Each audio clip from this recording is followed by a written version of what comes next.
Operation Sindoor நடந்த முதல் வருடம் இது. முதல்ல அந்த வீரர்களுக்கு என்னுடைய வீர வணக்கம். அவங்க குடும்பத்தினருக்கு மீண்டும் ஒரு எனது தாழ்ந்த வணக்கத்தை தெரிவித்துக் கொள்கிறேன்.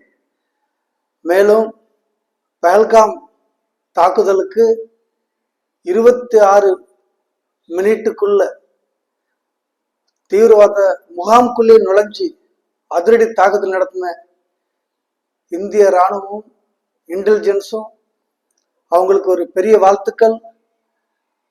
நம்மளுடைய அட்டாக்கிங் பவர் அவங்க தெரிஞ்சுக்கிட்டாங்க. இது ஒரு சின்ன டெமோ தான். இதுக்கு மேல எங்க நாட்டை தொண்ணு நினைச்சா இதுக்கும் நிறைய டெமோ கொடுக்க முடியும். இனி நினைச்சு கூட பார்த்துடாதீங்க இந்தியா மேல கை வைக்கணும்னு. நன்றி, வணக்கம். இந்த வீடியோ பார்க்க அனைவரும் இந்த வீடியோவை லைக் பண்ணுங்க, சப்ஸ்கிரைப் பண்ணுங்க, ஷேர் பண்ணுங்க. என்றும் உங்கள் தாஸ்.